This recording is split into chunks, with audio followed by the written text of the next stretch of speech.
आज की science class में हम जानेंगे केमिकल इक्वेशन को बैलेंस करना, रासायनिक समीकरण को संतुलित करना। बच्चों, आज आप 3 अलग अलग मेथड से केमिकल इक्वेशन को बैलेंस करना सीखेंगे। ये 3 के 3 मेथड बहुत ही इंटरेस्टिंग होने वाले हैं, इसलिए क्लास के लास्ट तक बने रहें। और जो बच्चे पहली बार क्लास अटेंड कर रहे हैं, चैनल को सब्सक्राइब करें। नई क्लास के नोटिफिकेशन के लिए बेल आइकन प्रेस करना ना भूलें। वीडियो को लाइक करें और साथ ही शेयर भी करें। तो बच्चों, अब स्टार्ट करते हैं हम आज की क्लास को और हम लेते हैं एक केमिकल रिएक्शन जो हमने अपनी पिछली क्लास में ली थी। वो थी एक मैग्नीशियम रिबन को जब हमने बर्न किया था तो हमें मिला था मैग्नीशियम पाउडर, मैग्नीशियम ऑक्साइड का एक वाइट पाउडर। अब हम इस रिएक्शन को बच्चों पहले चेंज कर लेते हैं केमिकल इक्वेशन में, और केमिकल इक्वेशन में इसे कन्वर्ट करने के लिए हमें ये जो रिएक्टेंट और जो ये प्रोडक्ट हैं इनके फॉर्मूलाज लिखने होंगे कुछ इस प्रकार से। तो हमने लिख दिया मैग्नीशियम के लिए Mg, oxygen O2, magnesium oxide MgO। अब बच्चों, केमिकल इक्वेशन को बैलेंस करने से पहले हमें ये सीखना होगा, ये जानना होगा कि हम किसी भी केमिकल इक्वेशन को बैलेंस क्यों करते हैं। तो बच्चों, इसके लिए आपने क्लास 9th में एक नियम पढ़ा है, द्रव्यमान संरक्षण का नियम। इस नियम के अनुसार आपने क्लास 9th में ये जाना था कि किसी भी जो केमिकल रिएक्शन होती है उसमें जो मास होता है वो ना तो क्रिएट होता है और ना ही डिस्ट्रॉय होता है। इसका मीनिंग ये हुआ कि जो टोटल मास है किसी भी रिएक्शन में, रिएक्शन से पहले जो रिएक्टेंट हैं उनका टोटल मास रिएक्शन के बाद बनने वाले ये जो प्रोडक्ट हैं इस मास के बराबर होगा। ये हमने क्लास 9th में जाना है। और बच्चों, इसीलिए हमें किसी भी केमिकल इक्वेशन को बैलेंस करना होता है। तो उसके लिए हमें इनका एटॉमिक मास लिखना होगा। तो हम लिख लेते हैं मैग्नीशियम का एटॉमिक मास 24U, ऑक्सीजन के 2 एटम हैं तो हम यहां लिख लेंगे 16 और 16। मैग्नीशियम ऑक्साइड Mg और O से मिलकर बना है तो यहां लिख देते हैं हम इसका एटॉमिक मास 24 और 16। अब बच्चों, अगर आपके पास कोई, मान लीजिए एक ऐसा तराजू है जिसमें एक तरफ को आप रिएक्टेंट रख पाएं और एक तरफ को प्रोडक्ट, तो क्या होगा। चलिए देखते हैं। हम इन रिएक्टेंट्स को यहां रख लेते हैं और प्रोडक्ट को यहां रख के देखते हैं क्या होता है। ये देखिए क्या हो रहा है। तो आप देख रहे हैं कि रिएक्टेंट की ओर को तराजू है ये झुक गया है। क्यों? क्योंकि इस साइड में जो टोटल मास है वो बढ़ गया है, वो है 56U, और जबकि प्रोडक्ट में अभी जो मास है वो है 40U। इसका अर्थ ये हुआ कि ये जो केमिकल इक्वेशन आपको दी गई है इसमें मास इक्वल नहीं है। टोटल मास जो है वो रिएक्टेंट और प्रोडक्ट का इक्वल नहीं है। तो हम कह सकते हैं कि ये जो इक्वेशन है ये अभी बैलेंस नहीं है। तो बच्चों, हम कैसे यहां रिएक्टेंट और प्रोडक्ट के मास को इक्वल बनाएं? इसके लिए बच्चों, हम यहां पर जो हमारे एटम्स दिए गए हैं, ये जो हमारे रिएक्टेंट हैं और जो प्रोडक्ट हैं, इनके एटम्स की बात करते हैं। अब अगर हम देखें इनके एटम्स के नंबर्स को और अगर हम उन नंबर्स को इक्वल कर लें तो क्या हम इसके मास को भी इक्वल कर पाते हैं? चलिए इसके बारे में कुछ जानते हैं। तो उसके लिए पहले हमें देखना होगा कि हमारे पास जो एटम्स हैं उनके नंबर्स क्या क्या हैं, वो कितने नंबर्स में हमारे पास अवेलेबल हैं। उसके लिए हम एक टेबल बना लेते हैं। ये देखिए टेबल है, इसमें हमने लिखा है एलिमेंट, एटम्स इन रिएक्टेंट, अभिकारकों में परमाणु की संख्या, और एटम्स इन प्रोडक्ट, प्रोडक्ट में परमाणुओं की संख्या। तो यहां पर पहला जो हमारे पास है उसे हम पुट कर लेते हैं, वो है मैग्नीशियम। अब देखिए मैग्नीशियम का जो नंबर ऑफ एटम्स हैं यहाँ पर को रिएक्टेंट में, आपको देखने इसके पीछे कोई नंबर नहीं लिखा हुआ है तो हम यहां लिख लेंगे 1 एटम। और ठीक ऐसे ही अगर हम प्रोडक्ट में जाएं तो देखिए मैग्नीशियम में कोई भी नंबर नहीं लिखा हुआ है तो यहां पर भी 1 एटम है। अब ऑक्सीजन का देखिए, ऑक्सीजन का आप बताइए क्या है। देखिए ऑक्सीजन के पीछे 2 लिखा है तो इसका मतलब यहां पर है 2 एटम्स, और जबकि प्रोडक्ट में है 1 एटम। तो देखिए हमने मास को इक्वल करने के लिए, रिएक्टेंट और प्रोडक्ट का उसको इक्वल करने के लिए हमने जब एक टेबल बनाई और उस टेबल में नंबर ऑफ एटम्स को कुछ इस प्रकार से रखा तो हमें क्या मिला। हम ये देख रहे हैं कि मैग्नीशियम के जो एटम्स हैं वो रिएक्शन से पहले और रिएक्शन के बाद इक्वल हैं, लेकिन जो ऑक्सीजन का एटम है वहां पर को देखिए क्या हुआ। ऑक्सीजन के यहां 2 एटम्स हैं जबकि आफ्टर रिएक्शन जो प्रोडक्ट बना उसमें ऑक्सीजन का केवल एक ही एटम आपको यहां पर दिख रहा है। इसका मीनिंग ये हुआ कि यहां पर को एटम्स भी अभी बैलेंस नहीं है। तो चलिए हम इन एटम्स को बैलेंस करके देखते हैं और उसके बाद देखेंगे कि क्या हमारे मास में भी कोई इससे परिवर्तन हुआ है या नहीं हुआ। तो अब हम इस एटम को कैसे बैलेंस करें ऑक्सीजन के। देखिए यहां 1 है और यहां 2 है। आपको ये जो एटम है इसकी वैल्यू को बनाना है 2 और इसकी वैल्यू को 2 बनाने के लिए कई बच्चे ऐसा सोच रहे होंगे कि हम यहां पर को इस 1 में 1 एटम और ऐड कर लेते हैं, यानी कि हम यहां पर लिख लेते हैं +1 कुछ ऐसे और ये वैल्यू हो जाने वाली है 2। कुछ बच्चे ऐसा सोच रहे होंगे। आपने 1 लिख दिया और ये होगी वैल्यू 2 और इस 1 का क्या फिर, इस 1 को आप में से कई बच्चे ऐसा सोच रहे होंगे कि जो यहां MgO है इसके साथ हम +O और जोड़ दें, यहां पर को O और जोड़ दें और इसे बना ले हम MgO2। तो बच्चों जो आप ऐसा सोच रहे हैं वो बिल्कुल ही गलत सोच रहे हैं। किसी भी इक्वेशन को बैलेंस करते समय इस प्रकार से नंबर ऑफ एटम्स को ऐड नहीं कर सकते हैं। तो हम इसे बैलेंस कैसे करें? बच्चों किसी भी इक्वेशन को बैलेंस करने के लिए आपको मल्टीप्लाई करना होता है। तो इसको हम यहां से हटा देते हैं, हम करेंगे मल्टीप्लाई। अब आप मल्टीप्लाई कैसे करेंगे? यहां देखिए यहां पर है नंबर ऑफ एटम 1 है, यहां पर है 2। तो इसका मीनिंग हुआ कि आपको जो ये 1 है इसको 2 बनाना है। तो कैसे आप करेंगे इसको 2 मल्टीप्लाई करके, इसको आप 2 से मल्टीप्लाई कर लीजिए तो ये हो जाने वाला है 2। अब देखिए ऑक्सीजन के जो रिएक्टेंट में एटम्स हैं वो 2 हैं और जो प्रोडक्ट में एटम है वो भी अब हो गए हैं 2। तो आपने इसे मल्टीप्लाई करा है इस 2 से। अब जिस नंबर से आप मल्टीप्लाई कर रहे हैं उस नंबर को आपको उस कंपाउंड में उतारना होगा जहां पर के एटम को आपने ये एडिट किया। अब ये ऑक्सीजन कहां पर है? देखिए ये है प्रोडक्ट में और प्रोडक्ट ये रहा मैग्नीशियम ऑक्साइड। तो अब आप इस 2 को कहां उतारेंगे? तो कई बच्चे ऐसा सोच रहे होंगे कि हम इस 2 को उतार लेते हैं यहां पर, और आप में से कई बच्चे ऐसा भी सोच रहे होंगे कि हम इस 2 को यहां ना उतारें, हम इस 2 को उतार लें Mg2O। तो बच्चों ये दोनों ही जो बातें आप सोच रहे हैं ये दोनों ही बातें गलत है। हम ऐसा भी नहीं कर सकते। आप जिस भी नंबर से मल्टीप्लाई करेंगे उस नंबर को हमेशा उस कंपाउंड के आगे उतारेंगे, यानी कि वो नंबर आने वाला है यहां पर को। ऐसे देखें ये 2MgO और जो ये नंबर होगा ये इस पूरे के पूरे कंपाउंड के लिए कॉमन है। इसका मीनिंग हुआ कि मैग्नीशियम के भी अब यहां पर 2 एटम बन चुके हैं और ऑक्सीजन के भी 2 एटम। तो ऑक्सीजन तो अब आपका बैलेंस हो गया, लेकिन मैग्नीशियम का क्या? बच्चों मैग्नीशियम को बैलेंस करने के लिए, क्योंकि अब यहां पर देखो आपने जैसे 2 लगाया तो ये मैग्नीशियम अपडेट हो गया है, तो हम इसको यहां से हटा देते हैं और यहां पर को कट करके लिख देते हैं 2। तो मैग्नीशियम की वैल्यू हो गई है 2 प्रोडक्ट में। लेकिन अब आप देख रहे हैं कि रिएक्टेंट में इसकी वैल्यू है 1। इसको 2 करने के लिए क्या करेंगे आप? +1? बिल्कुल नहीं, आप करेंगे मल्टीप्लाई इसको 2 से। तो 2 से आपने मल्टीप्लाई करा तो ये हो गया 2, और जिस नंबर से मल्टीप्लाई करा उसको आप पुट कर दीजिए इस केमिकल इक्वेशन में। और कहां पर कोई पुट करेंगे आप? मैग्नीशियम। और मैग्नीशियम कहां पर है? वो आपका रिएक्टेंट में। तो इस 2 को हम यहां पुट कर देते हैं। अब आप देखिए कि हमारे पास जो रिएक्टेंट हैं और जो प्रोडक्ट बना है उसमें नंबर ऑफ एटम्स भी इक्वल हो गए हैं दोनों साइड्स में। देखिए मैग्नीशियम के 2 एटम हैं और प्रोडक्ट में भी 2 एटम हैं। ऑक्सीजन के भी देखिए यहां पर 2 एटम्स हैं रिएक्टेंट में और प्रोडक्ट्स में भी 2 एटम्स हैं। तो बच्चों हमने इस प्रकार से इस इक्वेशन में एटम्स को बैलेंस कर लिया। अब हमने एटम्स को तो बैलेंस कर लिया, लेकिन इसके मास का क्या? तो चलिए एक बार इसके मास को भी हम फिर से देख लेते हैं। यहां पर कोई है देखिए 2mg, तो हम इसके मास को यहां पर लिख लेते हैं 2 × 24। एटॉमिक मास 24 है, ये हो गया 48 प्लस ऑक्सीजन का हो जाएगा देखिए 16 × 2 हो जाएगा 32 इक्वल किसके बराबर होना चाहिए? 2MgO। तो हम लिख लेते हैं यहां पर को इसका एटॉमिक मास 2 × 24 + 16। और जब आप इसको सॉल्व करेंगे तो ये देखिए क्या हो रहा है। ये देखिए यहां पर आ गया 80 यूनिफाइड नंबर और यहां पर भी 80U। तो इसका मीनिंग हुआ कि हमने अब मास इन रिएक्टेंट को इक्वल कर लिया है मास इन प्रोडक्ट के।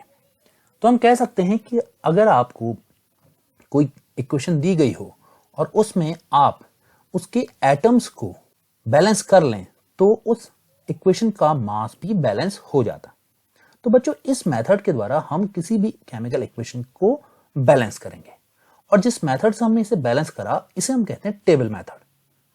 अब इस टेबल मेथड को थोड़ा और डिटेल से समझने के लिए हम एक और एग्जांपल लेते हैं।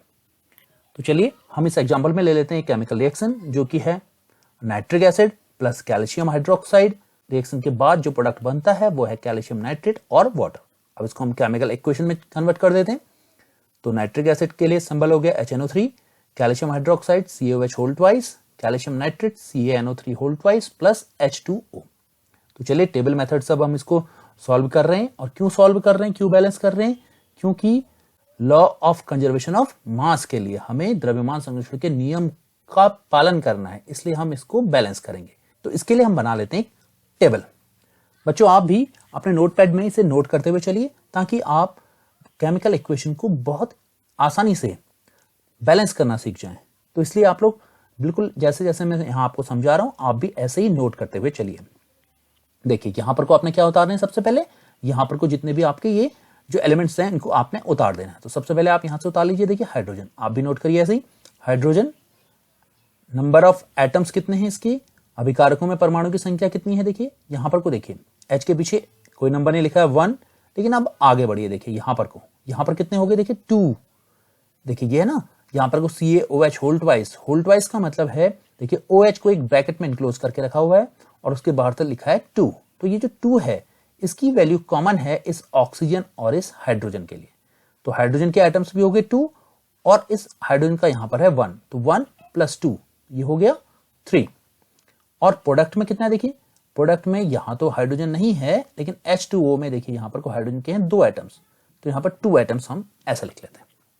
इसके बाद का आप वीडियो पॉज करके खुद बनाइए। देखिए नाइट्रोजन आप उतारेंगे और अब देखिए कितने हैं इसके एटम्स नाइट्रोजन के, यहां पर को 1 है और आगे हमारे पास नाइट्रोजन कहीं भी नहीं है, तो हम यहां से 1 लिख लेते हैं। अब प्रोडक्ट में देखिए, प्रोडक्ट में कितने हैं। देखिए कई बच्चे सोच रहे होंगे नाइट्रोजन के 1 हैं, तो बच्चों क्या 1 है एटम इसके? नहीं, ये देखो ये एक ब्रैकेट में इनक्लोज्ड है और इसके बाहर से 2 लिखा हुआ है, तो इसके एटम्स हो गए 2।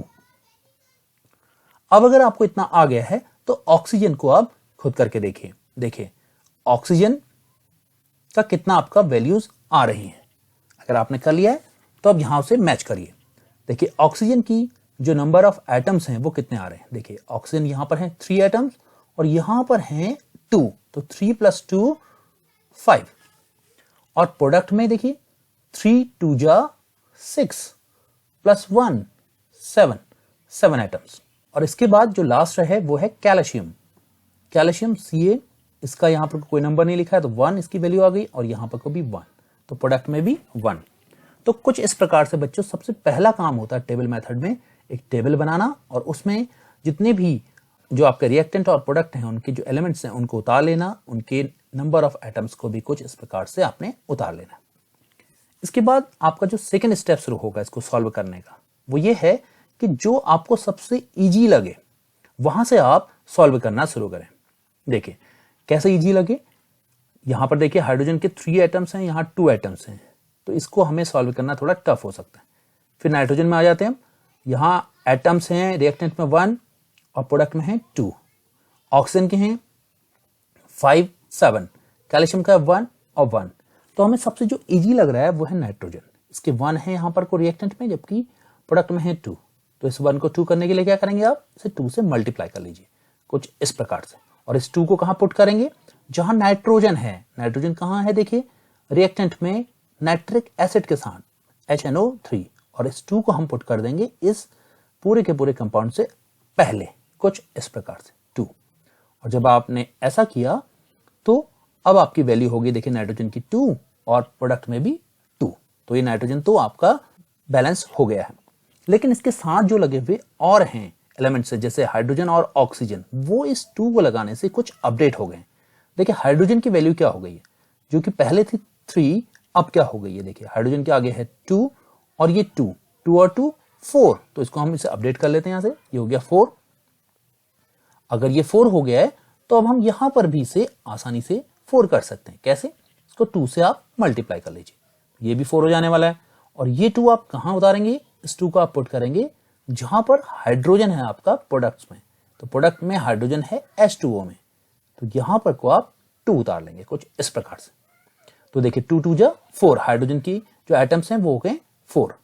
लेकिन जब आपने यहां नाइट्रिक एसिड में 2 उतारा तो इससे हाइड्रोजन अपडेट हुआ और उसके साथ साथ ऑक्सीजन भी अपडेट हो गया था। अब देखिए ऑक्सीजन की जो पहले एटम्स थे वो थे 5, 3 + 2, लेकिन अब क्या, देखिए अब 3 2 जा 6, देखिए 3 ये है और ये 2, तो 3 2 जा 6 + 2 ये हो गए 8। तो इसको हम अपडेट कर लेते हैं 8। और प्रोडक्ट में देखिए अब कितना हो गया, 3 2 जा 6 + 2, ये देखिए 2 कॉमन है ना हाइड्रोजन के लिए भी और ऑक्सीजन के लिए भी, तो 3 2 जा 6 + 2 ये भी हो गया 8। तो देख रहे हैं आप, इस प्रकार से आपने इस केमिकल इक्वेशन को बैलेंस कर लिया। तो आपने एटम्स इसके बैलेंस कर लिए। तो बच्चों टेबल मेथड से कुछ इस प्रकार से आप केमिकल इक्वेशन को बैलेंस करते हैं। चलिए एक और ले लेते हैं एग्जांपल। देखिए यहां पर एक reaction sodium hydroxide plus sulphuric acid, ये जब मिलते हैं तो इनसे प्रोडक्ट बनता है सोडियम सल्फेट और वाटर। तो इसको हम केमिकल इक्वेशन में कन्वर्ट कर लेते हैं। Sodium hydroxide NaOH, sulphuric acid H2SO4, sodium sulphate Na2SO4 और वाटर H2O। चलिए इस इक्वेशन को आप लोग पहले खुद से करके देखिए, उसके बाद वीडियो प्ले करके देखेंगे आप लोग। अब अगर आपने कर लिया है तो चलिए आप टैली करके देखिए आपने क्या क्या किया। आपने कैसे टेबल बनाई होगी और उसमें उतारे होंगे आपके जो एलिमेंट्स हैं उनको कुछ इस प्रकार से। जैसे सोडियम, इसका आपने जो नंबर ऑफ एटम्स लिखे हैं वो लिखे होंगे रिएक्टेंट में 1 और प्रोडक्ट में ये देखिए यहां पर कितना है 2। इसके बाद आपने अपनी टेबल में उतारा होगा ऑक्सीजन और इसके जो आपने नंबर ऑफ एटम्स लिखे होंगे कितने लिखे हैं आपने 1 या फिर 4, नहीं आपने ये दोनों ही नहीं, आपने लिखा होगा 1 + 4 5 और यहां प्रोडक्ट में 4 + 1 5। तो आपने कुछ इस प्रकार का किया होगा। इसके बाद आपने उतारा होगा हाइड्रोजन H और हाइड्रोजन के लिए आपने लिखे होंगे अपने जो नंबर ऑफ एटम्स हैं रिएक्टेंट में वो 1 + 2 3 और प्रोडक्ट में 2, तो 3 यहां पर और 2 यहां पर। और इसके बाद आपने जो लास्ट उतारा होगा वो है सल्फर, कुछ इस प्रकार से 1 और 1। अगर आपने इस टेबल को बिल्कुल ऐसा ही बनाया है तो समझिए कि आप बहुत जल्दी ही सीखने वाले हैं केमिकल इक्वेशन को बैलेंस करना। और जो बच्चे नहीं बना पा रहे वो भी कोशिश करते रहें, आप भी जरूर सीख जाएंगे। अब बच्चों इसके बाद आपने क्या करना है, जो सबसे इजीएस्ट नंबर है उसको फाइंड आउट करना है, जो आपके लिए सबसे सरल हो सॉल्व करना। तो इसमें देख के आप बता सकते हैं किस में आपको दिख रहा है जो सबसे सरल दिखा आपको, वह है सोडियम। देखिए यहां इसके 1 एटम है और यहां 2, तो इस 1 को आप आसानी से 2 में चेंज कर सकते हैं। कैसे, इस 1 को आप 2 से मल्टीप्लाई करिए, ये हो गया 2 और इस 2 को आप पुट कर दीजिए कहां, सोडियम के आगे। तो सोडियम यहां है सोडियम हाइड्रोक्साइड में, तो आप यहां कर लेते हैं। अब जैसे आपने ये करा तो ये 2 कॉमन हो गया ऑक्सीजन के लिए भी और हाइड्रोजन के लिए भी, यानी कि ऑक्सीजन और हाइड्रोजन की वैल्यू अब अपडेट हो चुकी है। ऑक्सीजन की वैल्यू को हमें क्या करना पड़ेगा, देखिए जो कि पहले थी 5 कैसे थी, यहाँ 4 + 1, लेकिन अब कितनी होगी, देखिए ये 2 हो गया ऑक्सीजन यहाँ और 4, तो ये होगी 6। तो हम इसे अपडेट कर लेते हैं। और इसके साथ जो लगा है हाइड्रोजन, इसको भी अपडेट कर लेते हैं। चलिए देखिए हाइड्रोजन की वैल्यू पहले थी 3, लेकिन अब कितनी होगी, देखिए 2 + 2 ये हो गई 4, तो ये भी हमने अपडेट कर लिया। अब आपके पास जो नई अपडेटेड वैल्यू है ऑक्सीजन और हाइड्रोजन की वो आ गई 6 और प्रोडक्ट में 5, हाइड्रोजन की 4 और प्रोडक्ट में 2। तो अब इन दोनों में से आपको कौन सा इजी लग रहा है सॉल्व करना? बिल्कुल आप लोग सही कह रहे हैं, वो है हाइड्रोजन। तो हाइड्रोजन को आप सॉल्व करिए। इसको कैसे आप 4 बनाएंगे, इसके लिए आप यहाँ 2 से मल्टीप्लाई करिए। तो जैसे ही आप इसे 2 से मल्टीप्लाई करते हैं, देखिए यहाँ भी नंबर ऑफ एटम्स 4 हो गए और रिएक्टेंट में भी नंबर ऑफ एटम्स 4 हो गए। और आपने 2 से मल्टीप्लाई करा है हाइड्रोजन को, और हाइड्रोजन कहां पर है, प्रोडक्ट में, और प्रोडक्ट में है वो H2O में। तो इस 2 को आप यहां पुट कर दीजिए। अब आपने जैसे ही ऐसा करा तो आपने अपडेट कर दिया, हाइड्रोजन को तो कर ही दिया, लेकिन आपने ऑक्सीजन जो इसके साथ लगा हुआ है उसको भी अपडेट कर दिया। तो अब ऑक्सीजन की वैल्यू प्रोडक्ट में कितनी हो गई, देखिए ये 4 + 2 तो हो गई 6। तो हम इसे यहां से 6 कर देते हैं। तो इस प्रकार से आपने इस इक्वेशन को भी बैलेंस कर लिया है। तो बच्चों टेबल मेथड से कुछ इस प्रकार से हम केमिकल इक्वेशन को बैलेंस करते हैं। अब जब आप इस टेबल मेथड में एक्सपर्ट हो चुके हैं तो हम थोड़ा सा इससे एडवांस लेवल में चले जाते हैं और हम जा रहे हैं अपने सेकेंड मेथड में, जिसका आपने मैक्सिमम टाइम में यूज करना है। तो चलिए चलते हैं हम अपने नेक्स्ट मेथड की ओर को। तो इसके लिए हम फिर से एक रिएक्शन ले लेते हैं, वो है जिंक और सिल्वर नाइट्रेट की। ये बनाते हैं प्रोडक्ट जिंक नाइट्रेट और सिल्वर। तो चलिए इनको हम केमिकल इक्वेशन में चेंज कर लेते हैं। Zinc Zn, silver nitrate AgNO3, zinc nitrate ZnNO3 whole twice और सिल्वर। अब बच्चों देखिए, इस मेथड में आपने कोई भी टेबल नहीं बनानी है। अब आपको टेबल तो बनानी नहीं है, लेकिन फिर भी आपको एटम्स के नंबर्स को देखना पड़ेगा। देखिए यहां पर जिंक का जो नंबर ऑफ एटम है वो 1 है, यहां पर को 1। सिल्वर का देखें, अगर हम सिल्वर के पीछे भी कोई नंबर नहीं लिखा है तो यहां पर 1 और यहां प्रोडक्ट में 1। नाइट्रोजन की बात अगर हम करें, देखिए नाइट्रोजन का नंबर ऑफ एटम यहां पर 1 है, लेकिन ये देखिए जिंक नाइट्रेट में नाइट्रोजन के एटम्स के बारे में देखिए। नाइट्रोजन जो है वो इनक्लोज्ड है एक ब्रैकेट में NO3। N के लिए वैल्यू कॉमन है 2, तो यहां पर कोई एटम्स है इसके 2, जबकि यहां पर कोई इसके एटम है 1। और अब हम ऑक्सीजन की बात कर लें, अगर ऑक्सीजन के हैं यहां एटम 3 और यहां पर कोई है 6। देखिए ये सब आपकी समझ में तभी आएगा जब आप टेबल मेथड में थोड़े एक्सपर्ट हो जाएंगे। तो इसलिए पहले आप टेबल मेथड को सीखिए, उसके बाद इस मेथड में आइए। तो अब देखिए बच्चों, जब आपने ऑक्सीजन और नाइट्रोजन की वैल्यू फाइंड आउट कर ली, आपने देखा कि नाइट्रोजन भी बैलेंस नहीं है और ऑक्सीजन भी बैलेंस नहीं है। अब इसमें भी आपको जो सबसे इजी लगे सॉल्व करना, उसको ढूंढिए। तो वह है नाइट्रोजन। तो हम नोट कर लेते हैं। देखिए नाइट्रोजन की वैल्यू, जो रिएक्टेंट में नाइट्रोजन की वैल्यू है वो है 1 एटम्स और प्रोडक्ट में है 2 एटम्स। इतना आपको नोट करना पड़ेगा इस मेथड में भी। अब आप इस नाइट्रोजन को 2 बना लीजिए। कैसे? मल्टीप्लाई करके। तो 2 से जब आप मल्टीप्लाई करेंगे तो उस 2 को लिखना होगा आपने इस नाइट्रोजन वाले कंपाउंड में। तो आप लिख लेंगे उसे कहां पर? यहां पर। देखिए यहां लिख दिया आपने। बिल्कुल टेबल मेथड की तरह ही है, लेकिन आपने इसमें टेबल नहीं बनानी है। अब आपने 2 यहां लिख लिया, नोट कर लिया 2 आपने यहां पर को। अब जब आपने 2 यहां नोट करा तो इससे नाइट्रोजन तो बैलेंस हो गया, लेकिन इसके साथ जो लगे हुए और एटम्स हैं वो अपडेट हो चुके हैं। जैसे सिल्वर का पहले जो नंबर ऑफ एटम्स थे वो 1 थे, जबकि अब वो हो गया है 2। तो अब आप इसको भी 2 कर लीजिए। ये हो गया 2Ag, तो ये भी बैलेंस हो गया। अब हमारे पास बैलेंस हो गए हैं सिल्वर और नाइट्रोजन, लेकिन ऑक्सीजन का क्या? ऑक्सीजन के देखिए अब नंबर ऑफ एटम्स कितने हो गए हैं? 3 2 जा 6 और यहां पर है 3 2 जा 6, तो ये भी बैलेंस हो गया। तो देखा बच्चों, ये हमने बिना किसी टेबल के सॉल्व किए और इस मेथड को हम कहते हैं हिट एंड ट्रायल मेथड। अब चलिए एक और एग्जांपल ले लेते हैं हम इसके लिए, हिट एंड ट्रायल मेथड को समझने के लिए। तो यह है केमिकल रिएक्शन, पोटेशियम क्लोरेट से हमें मिलता है पोटेशियम क्लोराइड और ऑक्सीजन। इसको हम केमिकल इक्वेशन में चेंज कर लेते हैं, KClO3 KCl और ऑक्सीजन।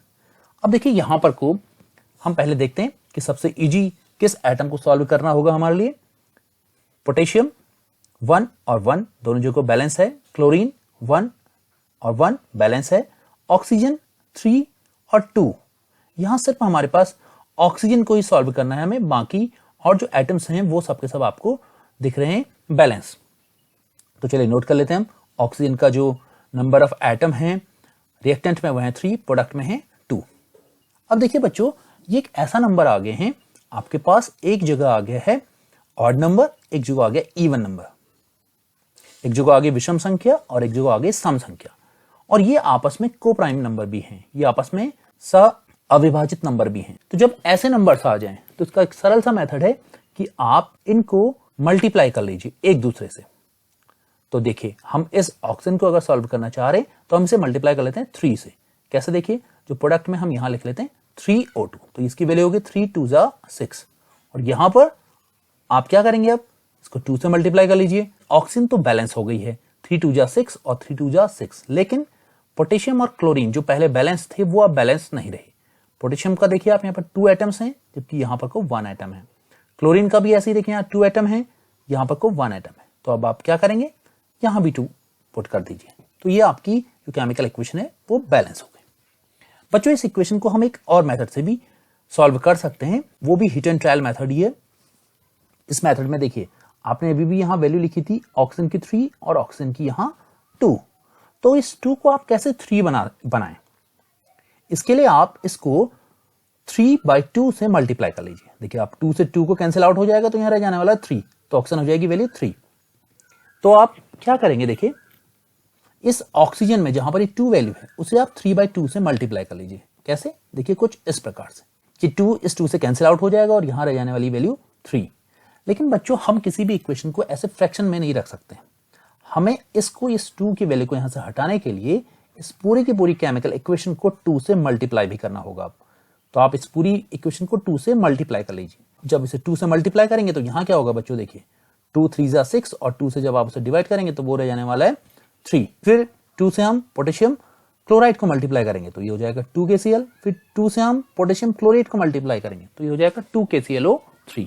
तो बच्चों आप इस प्रकार से इस फ्रैक्शन से भी केमिकल इक्वेशंस को बैलेंस कर सकते हैं। तो ये थी बच्चों हिट एंड ट्रायल मेथड। अब बच्चों इसके बाद जो आप मेथड पढ़ रहे हैं वो एक ऐसा मेथड है जिससे आप किसी भी केमिकल इक्वेशन को, वो चाहे कितनी ही टफ केमिकल इक्वेशन आपको दी हो, आप उसे सॉल्व कर सकते हैं। तो चलिए हम बढ़ते हैं उस मेथड की ओर को। इसके लिए हमने ले ली एक केमिकल रिएक्शन जो है एल्यूमिनियम और कॉपर क्लोराइड की। ये बनाते हैं एल्यूमिनियम क्लोराइड और कॉपर। इसके लिए हमने बना लिया इसका एक केमिकल इक्वेशन और वो केमिकल इक्वेशन हमारी AlCuCl2 AlCl3 और Cu। अब बच्चों ये जो मेथड है, ये मेथड एक ऐसा मेथड मैं आपको सिखा रहा हूं कि इससे आप किसी भी इक्वेशन को बहुत ही आसानी से बैलेंस कर सकते हैं। इसमें आपने जो मैथमेटिकल वेरिएबल्स हैं, गणितीय चर, उनका प्रयोग करना होता है। वेरिएबल्स जैसे यहां पर हो सकते हैं ABCD। तो आपको सबसे पहला काम होता है कि जो आपके रिएक्टेंट हैं और जो प्रोडक्ट हैं उनके आगे कुछ इस प्रकार से लिख लीजिए A, B, C और D। बच्चों देखिए मेथड बहुत ही इंटरेस्टिंग है। अगर आपने एक बार इसको सीख लिया तो आप किसी भी इक्वेशन को आसानी से बैलेंस कर लेंगे। तो आप थोड़ा इस पर ध्यान देंगे और आप सीख गए तो समझिए आपने हर किसी इक्वेशन में आप एक्सपर्ट हो गए उसको बैलेंस करने में। तो इसका पहला जो स्टेप है वो है कि आपने प्रोडक्ट और रिएक्टेंट में लिख देना है ABCD। इसलिए इस मेथड का नाम भी कहते हैं ABCD मेथड। अब इस मेथड में जो हमारा फर्स्ट स्टेप है वो तो है ABCD को इस प्रकार से लिख लेना। ये वेरिएबल्स हैं और इसके बाद हमें इसके जो एटम्स हैं, क्योंकि हमारा जो मेन एम है वो है एटम्स को इक्वल करना, हमें एटम्स को बराबर करना है। तो अब हम उतार लेंगे इनके एटम्स को। देखिए एटम्स को कैसे उतारेंगे। Al का एटम कितना है, देखिए यहां 1, तो 1 इंटू A कितना हो जाएगा, वो A हो जाएगा। तो हम लिख लेंगे यहां जो Al की वैल्यू है रिएक्टेंट में वो है A एटम्स। अब देखिए यहां प्रोडक्ट में देखिए यहां पर को Al की वैल्यू कितनी है, C है। तो हम लिख लेंगे A is equal to C। देखिए A है किसके इक्वल, C के इक्वल है। फिर उसके बाद आप उतारिए कॉपर। कॉपर के लिए क्या पुट करेंगे, देखिए आप कॉपर के लिए क्या वैल्यू है, कॉपर के लिए वैल्यू है B रिएक्टेंट में, और जो इक्वल है किसके, कॉपर के लिए जो इक्वल है वो है D के इक्वल। तो यहां लिख लीजिए आप D। इसके बाद क्लोरीन। देखिए क्लोरीन की वैल्यू क्या है बताइए। अब तक आप सीख चुके हैं टेबल मेथड में भी और हिट एंड ट्रायल में भी। तो क्लोरीन के लिए हो जाएगी देखिए 2 टाइम्स B, 2 इंटू B, तो ये हो जाएगा 2B is equal two chlorine की जो प्रोडक्ट में वैल्यू है वो कितनी है, देखिए 3 टाइम्स C, तो C इंटू 3 3C हो जाएगा इज इक्वल टू 3C। अब देखिए बच्चों ये आपका सेकेंड स्टेप हो गया। तो पहले स्टेप में आपने करा ABCD को इस प्रकार से उतार लिया। उसके बाद आपने प्रोडक्ट और रिएक्टेंट में नंबर ऑफ एटम्स को कुछ इस प्रकार से लिख लेना है। इसके बाद स्टार्ट होता है इसका थर्ड स्टेप। देखिए थर्ड स्टेप में हमें यह देखना होता है कि कौन सा वेरिएबल सबसे अधिक बार आ रहा है, जो मैक्सिमम टाइम आ रहा है। देखिए यहां पर A तो एक बार है, फिर यहां एक और ढूंढिए, A तो केवल एक ही बार आ रहा है। फिर C को देख लेते हैं, चलिए C 2 बार आ रहा है, और फिर B देखिए, B की वैल्यू 1 और 2 और D की वैल्यू 1 बार। तो जो मैक्सिमम टाइम आ रहा है यहां पर हमने देखा कि B और C मैक्सिमम टाइम में आ रहे, अधिकतम बार आ रहे। तो इनमें से किसी भी एक को आप एक मान लीजिए। देखिए मैं यहां पर मान रहा हूं B को, let B is equal to 1, क्योंकि B 2 बार आया था। आप C को भी मान सकते हैं, मैंने यहां B ले लिया, B की वैल्यू को 1 मान लिया जो मैक्सिमम टाइम में आया है। अब बच्चों देखिए अगर B की वैल्यू 1 है तो ये यहां पर को क्या होगा, देखिए B की जगह पर 1 लिख लेते हैं हम, तो ये हो जाने वाला है 1 इज इक्वल टू D, या हम कहें D की वैल्यू हो गई 1, है ना। देखिए B की वैल्यू 1 थी इसलिए D की वैल्यू 1 हो गई।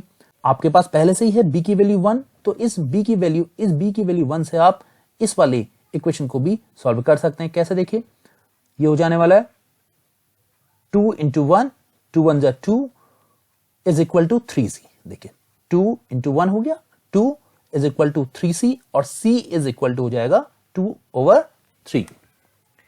तो अब आपके पास आ गई, देखिए b की वैल्यू है आपके पास, g की वैल्यू है, c की वैल्यू है।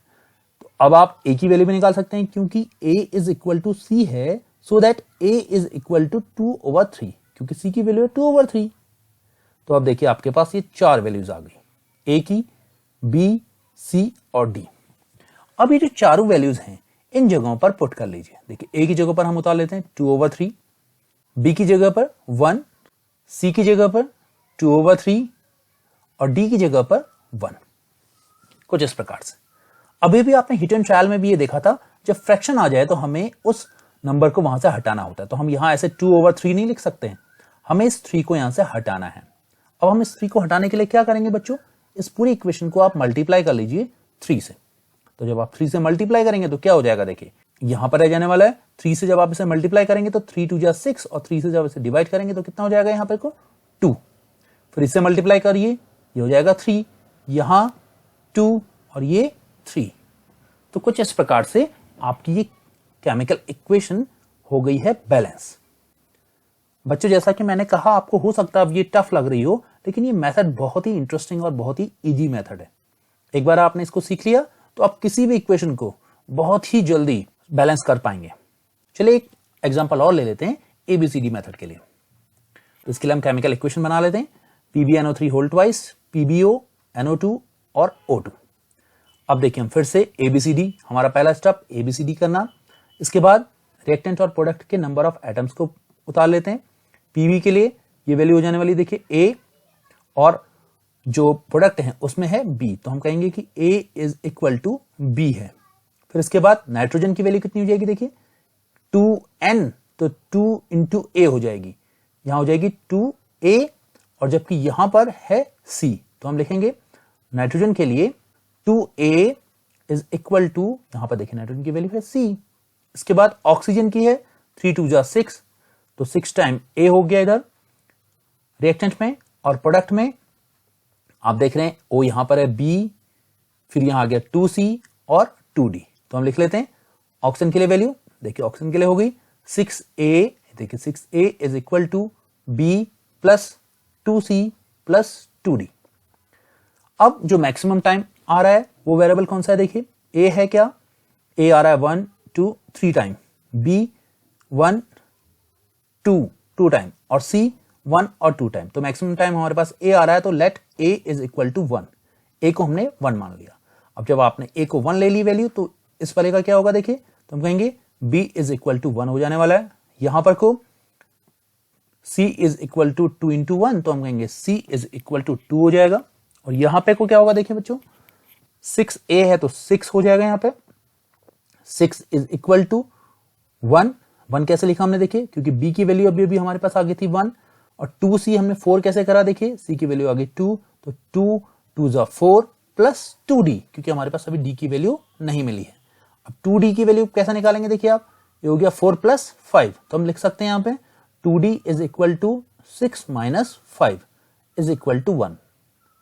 और इसके बाद हम D की वैल्यू अगर निकालें तो वो हो जाएगी 1/2। तो अब बच्चों हमारे पास ये चारों वैल्यूज आ गई, देखिए A, B, C और D की।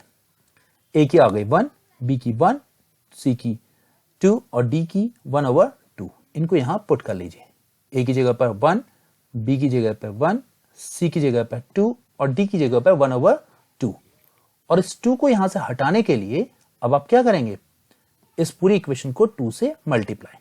तो करिए 2 से मल्टीप्लाई, क्या हो जाएगा, देखिए यहां आ जाने वाला है 2PbNO3 होल ट्वाइस, यहां 2PbO, यहां पर को हो जाने वाला है 2 2 जा 4, और यहां पर को क्या होगा बच्चों, यहां पर को अब क्योंकि देखिए 2 से 2 कैंसिल हो जाएगा, तो इसलिए यहां पर हो जाने वाला है ऑक्सीजन। कुछ इस प्रकार से। तो बच्चों ऐसे आप ABCD मेथड का यूज करके केमिकल इक्वेशन को बैलेंस कर सकते हैं। तो बच्चों आज की क्लास हमने क्या क्या सीखा उसको एक बार हम समराइज कर लेते हैं।